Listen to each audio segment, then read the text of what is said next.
Hello and welcome back to True Crime Guys podcast. I'm your host, Michael, and you know I brought Andy with me. Andy, how you doing? I am fucking freezing, Michael. It's a little chilly in here. We actually blew a fuse in the studio today. You know what? Sometimes we get... That's how old our studio things is. get a little too amped up in here. That's right, they do. And apparently we only had 20 amps to give. Yes. And now it's blown. We only had a spare 20, and now we... now we have nothing. We also learned that you can't go up. That's all right. That's all right. We'll warm it up in here, Andy, with our amazing conversation. With the heat of this conversation? With the heat of this case that we're going to talk about today. I know we're a little late on this case. When I looked up Lars Mittank, I was like, Jesus Christ, there's a lot of info on Lars Mittank. Right, yeah. Yeah, like pretty much we're the only podcast I think that hasn't covered it. Yeah. So I thought, we might as well check him off the list. Well, we talked about it. It's like, this is almost like a Sandu. This is almost like a Strange and Unexplained case, but there's so much to it that it's kind of more than a condensed little Sandu. Yeah, it should be a Sandu case, but I kind of want to talk to you about it, and, we break rules around here now. Right.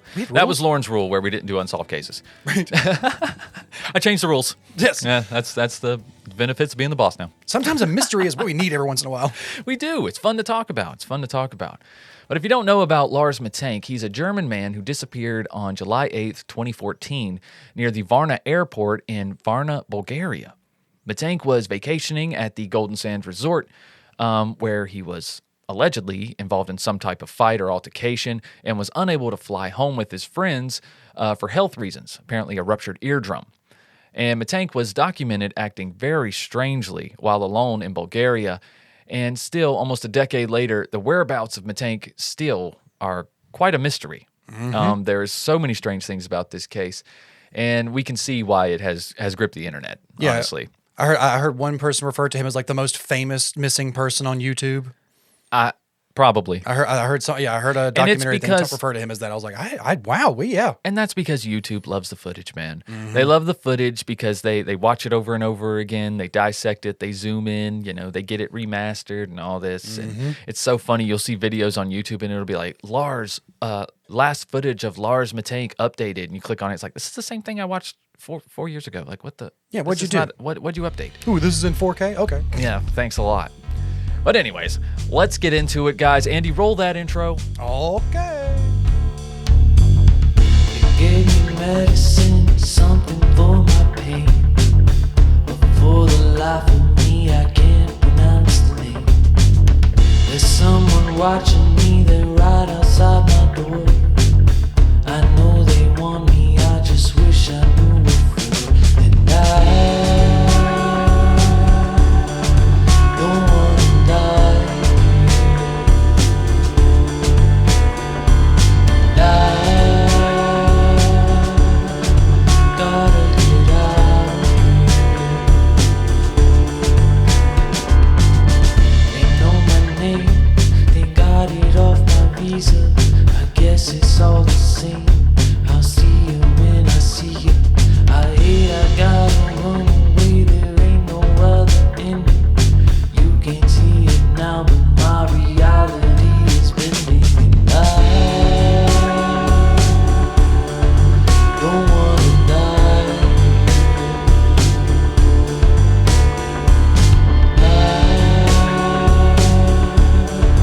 gotta get out. 'Cause I don't wanna die. And I gotta get out.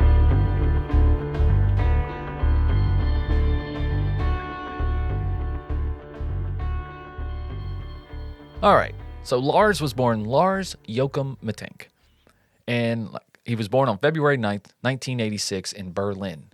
He lived a pretty regular life in actual Marne, Germany. A lot of sources say Berlin, but I guess Marne is maybe an area of Berlin. Yeah, or maybe it's just a more specific. It's close nearby. Yeah. He loved his local football team, or soccer, if you're in the U.S. Yes.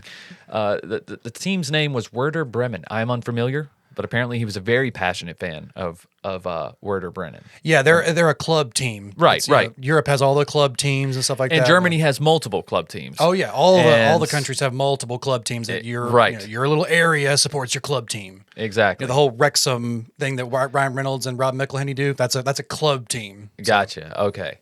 Well, apparently that plays in pretty heavy in this. I'm not a football or a soccer fan myself, so this is uncharted territory for me. But he also had a longtime girlfriend at the time and seemed to have a great relationship with his parents. Oh yeah, you learned that. He really did. This. Yeah. He also had a pretty good career going on at Wilhelmshaven, which is Germany's only deep water port, and it's also Germany's largest naval base. Yeah, it was a power plant, I believe. He did a specific career path to become like a power plant worker. Yeah, and had a pretty good job for his age too. If they're anything like power plants here in the U.S., pretty lucrative positions at least. Oh yeah, yeah. Apparently, for 28 years old, he had a lot of responsibility for his job. He did. And he probably made decent money, too, because in June of 2014, 28-year-old Lars and a group of his friends decided they were going to travel to Varna, Bulgaria for an all-inclusive vacation. Yeah, we almost forgot right here at this point, when he decides to take this vacation, he's his relationship with his parents, he doesn't want to really leave because his dad's recently had some health issues, and he's really stressed about that. And his whole family's like, yeah, go. Or no, I don't think he doesn't tell his parents, but all his friends are like, just go, just come on, let's take a vacation. You'll help you get away from some of this stress. Right. And he doesn't even tell his parents that he's going. Kind of fishy, right? So because he does. I think his mom finds out that he's there when he calls her from Bulgaria. Okay, interesting. So, he doesn't tell his family, I think, that he's going, but he does tell his friends and stuff know that he's going. Okay, gotcha. So they ended up staying at the Viva Club Hotel at the Golden Sands Resort. Now, Golden Sands is apparently very popular among European tourists because mainly of the sun. Don't get a whole lot of sun in Europe. The sand, the beach, and of course, cheap alcohol. Andy. Yeah, that's one of the key things there. It's a pretty nice place. I saw some footages of it. I'm like, okay, I see why it looks amazing. It's a pretty nice resort, no doubt. And they spent their days there swimming and sunbathing and going to clubs and, of course, playing football on the beach. Speaking of football, there here in Germany, it was the height of the summer season, and the World Cup semifinals were playing in literally every bar in this area. Okay, I think that Mittank was actually, all of his friends were mostly just hanging out with each other. Right. And he ended up just going off playing soccer on the beach with a bunch of like high school graduates and stuff. Yeah. He's the most like active member of his friend group. So all his friends are just wanting to chill and have fun on the beach with him or just hang out and just drink. Yeah. And he's over there being like, come on, guys, come on. We need shirts and skins. Come on, let's go. Come on. Anybody up? No. That was me on vacation as a kid. But on the 5th of July, Mittank got a little out of hand. I think he probably got a little too bolstered, and he ended up getting into an altercation with some other German tourists over football. Mittank was, like we mentioned, a Werder Bremen supporter, while the other tourists were said to be fans of Bayern Munich. Bitter rivalry, I'm sure. Yes. Yeah. I think the people he got into the argument with were the same people he was playing football with on the beach. It's like they all met up at the bar later on. We're all watching the game and stuff. So they're like, wait a minute. What, did you just celebrate? Wait a minute. Which team are going for here? Yeah, it's like you know what? Get the fuck away from me. You were shirtless on the beach. You were one of us, but now. What jersey you wearing? But later that night, after hours of drinking, Mittank's friends went to eat at a local restaurant. And Mittank, at that time, he said, I'm not hungry. He just said he's just going to head back to the hotel alone. The local restaurant? McDonald's. Nice. They were like, hey, it's 4 a.m. Can we get some McDonald's? That's what else are you going to get? All his friends are stumbling home like, let's get some McDonald's. And he's like, I don't want to do that. Like I said, he's the only one who like cares about his like physical fitness and stuff. He's like, that sounds gross. That makes sense. But however, when his friends returned to the hotel after their McDonald's trip, Lars wasn't there.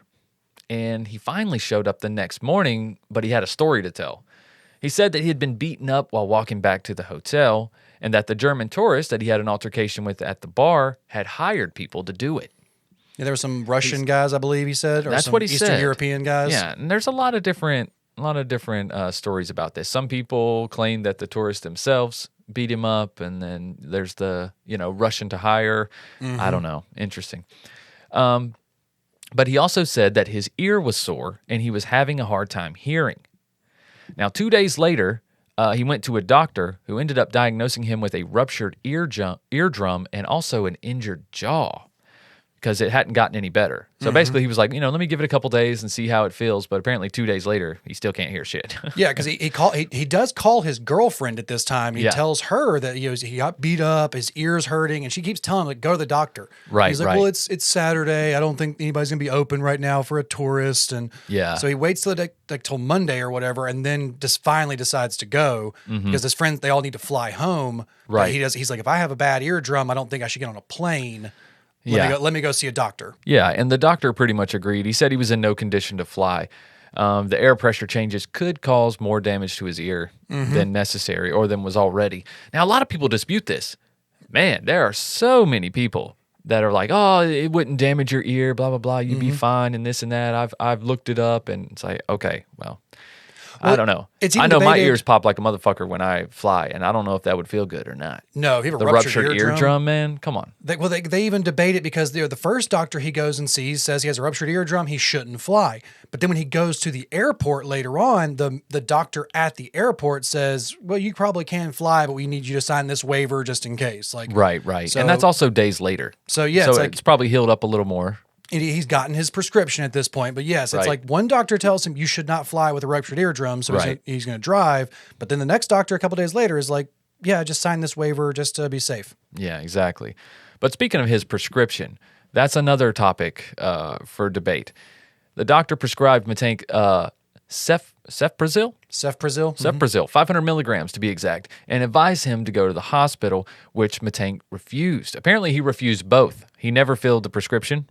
No, he did. He does fill the prescription. He does fill the prescription. He fills the prescription because he has to go to 2 different pharmacies to do it. Because apparently he goes to the doctor and the hospital. He has an issue with the doctor who's this is so interesting because there are so many reports that are adamant that he did not fill this prescription. Oh, he apparently because he calls his mom. Where'd you hear this? Tells her. One of the documentaries I was watching talks about how he does get the prescription filled because he takes a cab to one pharmacy and they don't have enough. Okay. So he has to go to another pharmacy to get it, and he only ends up taking like 3 of the pills because he calls his mom later on, and we'll get to this part later. But he asks her. He's like looking at the box. He's like, "What is this stuff?" Yeah. No. And but he takes the prescription. But the issue, he tells his mom, it's like he went to the hospital and the doctor he saw apparently was like rude to him and like refused to like speak English to him. And like he was having like a big language barrier with him. So he just like wrote in this prescription and basically told him to leave. So he's like, fine, I guess I'll go get this and leave. Yeah. But this medication is not, he takes it. Like they say that there's at least 3 pills, I think they said, that were missing from the prescription. Because he does take it and he calls his mom and asks, he's like, what is this stuff? Or he texts her, what is this? But it's like he has to go to 2 different pharmacies to get it. One taxi driver drives him around. And then because after this, that's where he finds the cheap hotel. The cab driver who took him to get the prescription is who takes him to the next place he's going to stay. Right. He's like, I don't know where to stay now. My our reservation's up. I need a cheap place to stay. Exactly. Where can I go? Exactly. Now, when he told his friends that he had to stay behind, allegedly one of his friends offered to stay with him. But Mittank was like, nah, go on home. Don't worry about me, whatever. So the rest of his friends went on back to Germany. Now, and like Andy stated, so now that all his friends have checked out, they had already planned on leaving at this time. So their reservation is up. So now he's found this cheap motel in, kind of a more rundown area. He's not familiar with it. And from this hotel, this is where he calls his mom. And or at least probably a few times, he calls his mom from this hotel. But one of the earliest times, he tells her to cut off his credit card because he knew that they had copied it at the desk at the hotel. I guess he had saw them. Yeah, he watched them like actually make a copy of his card and stuff. Yeah, that's insane. And also several times throughout the night, he calls his mom and is texting her. All of these texts and calls are, he's extremely worried. He's paranoid. He told her that he was being followed by 4 men. It's very specific. It's very specific. It really is. And then, like Andy mentioned earlier, he also talks to her about the prescription that he's gotten and certain ingredients and whatnot, and he's having her look them up, and because he's in another country. Everything is in another language. He does not speak Bulgarian. Nope. He does not. So, and then during some of the calls, he whispered to his mother as if somebody was actively listening. Someone was actually close to him. Yeah, he kept saying like, this hotel is just, there's something off here. There's right. I feel like they're listening to me. Like he felt like they were like wiretapping his room for a second. He's acting incredibly paranoid at this point. Right. And his mom keeps telling him like, just relax. Like you're going to come home. We're going to get you home tomorrow. Like, we'll figure this out. Cause she has to put more minutes onto his burner phone so he can keep calling her. Right. And then eventually, he's like, he has to get money through a Western Union from her. So he's like, he's paranoid. But we'll talk about this. He's paranoid, but he's not out of his mind yet. Like he's still doing things like that require a lot of thought. Yeah. You know what I'm saying? Yeah. Yeah, they do. Surveillance footage from inside the hotel captured Mittank pacing up and down the lobby, looking out the windows, and even hiding in the elevator. I mean, it was pretty apparent by this footage that he was terrified of something. Mm-hmm. He was afraid of something. And at around 1 a.m., he was captured leaving the hotel for about an hour before finally returning, and it's very unclear where he went. Nobody really knows where he went. He could have just left because he felt like they were closing in and was like, I just got to get out of this place. Yeah. And then I'll come back later. But by the following morning, Mittank decided that he was going to try and fly home. His mom had booked him a flight for that afternoon and a bus ticket as well, just in case he was unable to fly. Mm-hmm. She also sent him 500 euros. That's what Andy was referring to earlier through Western Union, which he actually never withdrew. He called a taxi to Varna Airport, where he was captured on surveillance footage entering the airport. He was carrying a backpack and a travel bag. Yeah, he had never used Western Union. His mom had never done that either. So he calls her. He's like, I need you to send me some money through a Western Union so that I can. He's like, because he's like, I have enough cash on hand, but then he needs more cash. Yeah, and so she sends him the money, and she's telling him like, okay, because he's basically calling her almost through the entire trip from him like going to the airport because he wants to leave, and she already has the bus ticket for him, and he wants to leave earlier. So she's like, okay, we'll get you a plane ticket. Let's go home. Go to the airport. She's like, because he's like, I don't feel right. I feel paranoid. I feel weird. Like I feel like they're following me. Yeah. She's like, okay, go in the airport. Go to the medical office. She's like, go find the medical office there. Have them look at you. Have them check you over. Have them make sure that you were okay to fly, and let's just keep you there. Like just go sit there and wait. Yep. So upon getting to the airport, he immediately goes and sees the doctor there. And this is where he kind of gets the second opinion, right? He's like, am I able to fly? And the airport doctor, Dr. Kostov, said that Mittank was really nervous and erratic when he was asking him about it. And he also expressed his fears to Dr. Kostov about the antibiotics that he had been using. So the doctor examined his ear, and he cleared him to fly. However, right around this time, a construction worker entered the doctor's office, and Mittank freaked out. He became like extremely terrified and started mumbling, I don't want to die here. I have to get out of here, before jumping out of the seat and just darting back into the airport, out of the office. That is that's one of the other stories we were talking about. How there's so many different reports of what he said here, because there's reports that maybe somebody came into the office. Was it it a worker? But you see, I don't want to die here in almost every single. The ones that I saw, like he says like, I need to go to the bathroom. Can I go to the bathroom? I'll be right back. And that's because that's what Dr. Kostov says later on. He's like, yeah, that's why I let him leave. He said he had to go to the bathroom. He wasn't. That is so weird. Because Dr. Kostov apparently has multiple testimonies that come out later on. So like, what do you remember? Because he's like, well, somebody came in and somebody didn't come in the room, and he got up and left, or he had to go to the bathroom. So it's like whether somebody came in the room. Maybe it was everything. Maybe he was mumbling this stuff, but then he let him out under this type of psychosis, because he said, I have to go to the bathroom. Yeah, because he was like, one of the big things was like whether or not somebody came in the room or not, because they're like, would it be another medical personnel? Because like some reports were like, it was just a worker at the airport. Like it was somebody who wasn't supposed to be in there. Like it was just a person, or it was a construction worker. Yeah. Like, somebody came in the room and like kind of spooked him. Yeah. So he starts acting more erratic. It is kind of weird that you're in an area where you're privately talking to a doctor, and then someone that's not a nurse comes in. Yeah. So Like, that's one of the what the things fuck? they were like, why would somebody come in this room if they are not like part of this exam? Exactly. It's weird. And it's But it is an unfortunate, too. airport doctor's office, so But- maybe a little less privacy. Yeah, and it's unfortunate that like the one place he goes in the airport is like a blind spot for the cameras. Like you see him go to the hallway that Yeah. like then transitions to where the medical office is. Right. And there's no cameras where the medical office is. Right. So like the So then you just see him kind of run out behind a wall. Yeah, when he you leaves see the him like medical office. casually walk behind this wall with his Yeah. bag over his shoulder and carrying one, and then the next thing you see is him running back. Yeah, So with nothing. Yeah. He left everything in the office. He ran all the way outside the airport. He ended up jumping a 2-meter high fence and then ran into a meadow and basically disappeared into like a wooded area that basically ran beside the Bulgarian National Highway A2.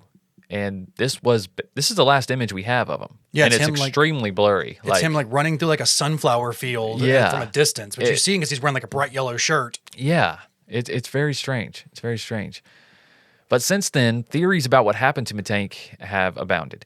The leading theories are that Mittank suffered a concussion or brain damage or something like that during the altercation, which basically left him, confused, or possibly that the antibiotics that he was prescribed had side effects, which caused him to hallucinate or become more paranoid, or maybe it was a combination of both. Mm-hmm. Maybe it was the head injury plus the antibiotics making it worse. Who Oh, knows? yeah. But according to his friends, he refused to take the antibiotics because he was paranoid of the ingredients. And some speculate that Mittank had mental health issues, but according to his family, there was no history of such, not before this trip. No, because they were talking about like some people were like, well, this is like the right age. He might have started showing signs of schizophrenia. He might have started showing these things. Like nobody in his family has these histories. Nobody has any like history of these mental health issues. Right. So why would he all of a sudden break on a trip like this? Exactly. And they talk about how he's like, yeah, he had a lot of stress in his life right now with his job and his dad's health. And but yeah, he was not to the point where it's like people were even remotely worried about him. Like no one was like, oh, he looks like he's really struggling right now. Like we really need to keep an eye on No. him. It's like, No. so like the fact that they were like, but maybe it was this, maybe it was this. It's for me, yeah, the head injury makes it much more like Definitely. something like along the lines of paranoia. Yeah. But yeah, one of the things I was thinking about right here is like the footage that we've all seen. If you can look up online, there's the footage of him running into or walking into the airport and then running out of the airport. And then there's a few footages from higher up CCTV that like catches him in like a parking lot, and then like Michael said, running into the field. Yeah. Apparently, from the one that I saw, there is some more footage of him that has not been released to the public that his mom has said she has seen, and it's him like kind of dodging some people against some police officers and kind of like stopping running and like hiding for a second and like trying to avoid being seen and then getting around. So like there's these different reports of like, is this all the footage? Is there more footage of him? Like why was he behaving one way? I've heard that too. I've seen that in a lot of Reddit posts. They had talked about that the public on the Facebook page and stuff was trying to pressure her into releasing the footage that she had. Apparently she has footage. So I'm telling apparently And there's it's more something, footage. yeah, it's something else. But I mean, if she thought it would help find her son, surely she would have. Because one of the big things in the footage is that you can watch the footage, and they even have the extended like version after he leaves the airport. the reason you don't I want- see anybody like chasing him, Right. so he's not like there's nobody visibly trailing him or following him anywhere. And in the footage that we've seen, It's almost like he just wants to disappear. he just starts But running why off. would you want to disappear in a country you don't speak the language? Yeah. Right. We'll talk about all that stuff. There were also theories that he had taken drugs, maybe suffered from a bad trip. And of course, according to his friends and family, he didn't take drugs, but he was there for days by himself after you guys had gone. You know what Yeah. I'm saying? Like, I mean, if you're ever going to experiment, it's usually on vacation, Right. right? I mean, now over the course of the past 7 years, there have been numerous reported sightings of Mittank as far as Porto Velho, Brazil. But each one really hasn't led to anything. Mitank's mother, Sandra, has really never given up looking for him, though. She strongly suspects that the injuries he sustained in Bulgaria probably or could have caused him to lose his memory and resulted with him ending up homeless. That's not crazy. No, That's it's not not. crazy. Imagine, people don't give a shit about homeless people now. Imagine if they don't even speak your language. Right. And that's one thing we've talked about this before. It's mean, like, nope, if there's no body, there's a lot of hope still. Absolutely. There's never been a body found. And to be honest, like, to be fair, it's like, it's not like a huge area. I know. So it's not like he's wandered off into the Canadian wilderness and Right. disappeared. We don't know. But Sandra even hired a private investigator who searched for Lars in Bulgaria and has appeared on television in both Germany and Bulgaria multiple times. So did she hire him? Because I heard one Yeah. report that his job hired the private investigator to go find him, to go look for him. And my first thought, and it was such an American thought. They I was probably like- both did. I was like, what company is going to hire to go? I was like, no American company is going to Oh, hire hell a no. private investigator for a plant worker. Right? Not unless you make them a lot of money. Yeah, I was about to say they might hire a private investigator maybe for like a CEO of a multi-billion-dollar corporation, but like Yeah. for a plant worker, no Nah. American company is hiring a God, fucking No. great ass jobs over there. Yeah, so earlier I mentioned that, there has been some sightings, but none of them have panned out. But there was one in 2016 that's kind of interesting. It didn't turn out to be Lars, but it's just interesting. Police in Brazil picked up a man with no ID, and apparently he had no idea who he was either. And once an image of the man circulated on social media, a lot of online sleuths and people who were following this case thought that he had similar features to Lars. But the man was later identified as Anton Palipa of Toronto. He had been missing for 5 years. So this is a great example of somebody who could go missing and forgot who he was. Yeah, somebody who had who like a knows how this happened. Some kind of mental health crisis or some kind of injury or something let's- snapped. And this man was just wandering. Like, I've seen the footage of Anton. He looks like a homeless person. Like, he is very Yeah. disheveled, has a big blonde beard, long hair, bunch of layers of clothing on, and it's just he's very confused. He doesn't know who he is, and then that gave them so much hope to be like, yeah, we've never found a body, but he was so confused and he was so like paranoid. Maybe he has just gone off somewhere Yeah. and doesn't know who he is. Right. But I mean, this shows you that it could happen. It's just it's just strange that we found someone who was in this exact situation, but it wasn't Lars. Right? It's like, how often does this happen? Jesus. I mean, what if it's a combination of everything? It could be a combination of the head trauma from the fight, experimenting with drugs, and then also the antibiotics, a psychotic break. Mm-hmm. And They there said you go. this drug may, like the antibiotics, it's mostly just for like ear infections, and it's not usually used around Europe very much. Apparently, it's just not a very widely used drug, and apparently very, very rare side effects were like hallucinating and kind of paranoia. Yeah, and, but they were there.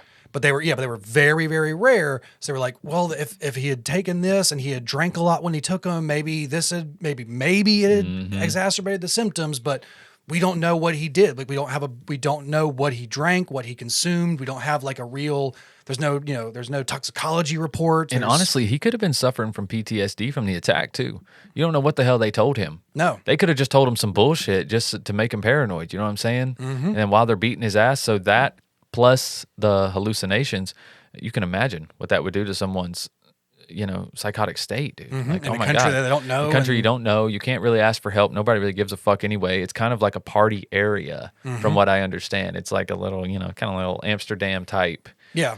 People come there for a certain reason. That's all I'm saying. Yeah, the cab driver apparently he was getting around to told him he's like, yeah, but most of the places are gonna be booked up right now. Like this is pretty popular. It's the World Cup's going on, dude. Yeah, this is a It's pretty crazy. popular destination right now. Yeah.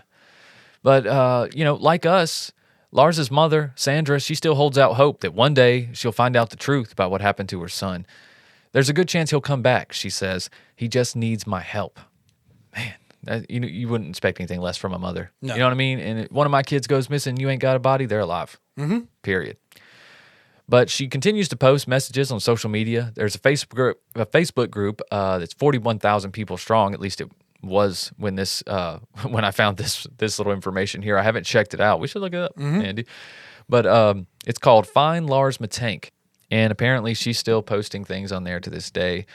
That's where I'm sure people have shared many of their sightings and or possible sightings and things like that. But Yeah, I saw some. there's really been nothing concrete. Yeah, there's been some posts on Reddit here and there of people posting. There's a whole subreddit to him and everything of people saying like, I think there was a picture going around Reddit for a while of, I think this might be him. This is somebody we saw. It looks just like him, and he didn't really know. He didn't really seem to have any answers for us. And Yeah. So, But there's- you don't become the most famous missing person on YouTube, quote unquote, without a bunch of false sightings. right? Yeah, You know what I it's mean?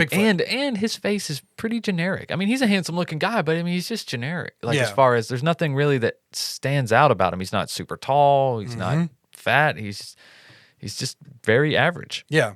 Yeah, And it's like he could just blend in anywhere even if he wanted to. He could absolutely. just disappear. Yeah.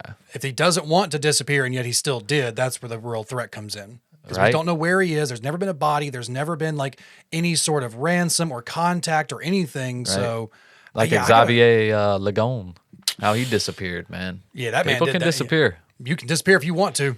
See, and some people say that, right? Some people are convinced that Lars was like, he disappeared. They're like, he's a smart guy. He saw his opportunity. He wanted a new life. He dipped. It's like, but, well, I was going to ask why leave everything, but because if you're found with anything from your past life, Yeah. it can be tied to you. So, like, if he really did buy a new life, buy a new ID and just become someone else, he could have. You never know, man. It sounds so like it's hard to believe that for someone who was like, if you're a smart guy and you know how to disappear, you do it inconspicuously. You do it without leaving a trace. You just vanish. And for somebody who was like very clearly like making a scene, he was like calling his mom, trying to get back home, asking her for this. Very and true. Like, Why would you do all that, right? why would you do all that and then just sprint out of the airport, knowing that there's cameras, knowing like if you're a smart person, you know there's cameras in an airport. Like, Yeah. so for him to just sprint out of there, it does not show like this is a well thought out thing he's doing. Right. Maybe there were people following him, and he thought that's his only way out. He's like, I can't even run from them with all this luggage. Man, they'll get me either So I'm way. just I gonna can't get on the dip. plane. I can't. I got to get out of here. Yeah. So, And maybe they got him in that little wooded area over there. like I said, you don't see anybody directly following him in any of the footages. So No, it's you really don't. You gotta wonder like where did that end up? Like if you just keep running and keep following that like path, where did he end up? Right? It's terrifying. It really is. It's terrifying either way. It's terrifying if somebody was following him, but it's even scarier, I think, if he had like a psychotic break and forgot who he was. It's just scary to think That could happen. to you. that could happen to anybody. Like you're just one little brain synapse away from forgetting who the fuck you are. Yeah. Just on vacation, having fun, one like gets slapped in the head by something, and all of a sudden you fucking just brain hits the side of the skull, bro, and you're like, what? Yeah. You don't know where you are, you don't know who you are, you don't know what's going on. It's a terrifying thing right there. It is. It absolutely is. Be trapped in a foreign country like that, not knowing anything. Not knowing anything. But it'd be a lot better if you had Oh My Gaia, I think. You can't you can't leave the country without your Oh My God. You can't because, you smell that, you'll remember who you are. Yes. You know where home is. That's right. Oh My God is an innovative, all-natural deodorant, fragrance, and beard oil company specializing in paraben and aluminum-free products. And I guarantee you guys, there's a scent for you. There's vanilla, cherry almond, sandalwood, lavender, lemongrass, Egyptian musk, coconut, dreamsicle, leather, lumberjack, honeysuckle, fireside, bergamot, amber, pear, sweet pea, sailor, barbershop. And that's just to name a few, guys. There's way more scents on ohmygaia.com, ohmygaia.com. Way more sense like True Crime Pine. How could I forget True Crime Pine, Andy? That's all I use. Come on, guys. You got to check out True Crime Pine. And because you're True Crime Guys listeners, you can use the code word CREEPVAN for 15% off your order. That's CREEPVAN. No space. Just CREEPVAN. All one word for 15% off.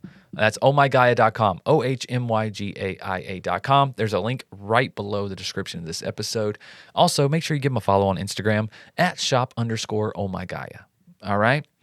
And while you're on social media, give us a follow at True Crime Guys, wherever you are, whether it's the gram, the X, the book, whatever it is, we're there at True Crime Guys. Also, check out Cryptic Soup, our other show, and Strange and Unexplained. You can find both of them on social media. Strange and Unexplained is S&U Pod, and then Cryptic Soup is at Cryptic Soup Pod on Instagram. And you guys can stay up to date on all those new episodes and listen wherever you listen to podcasts.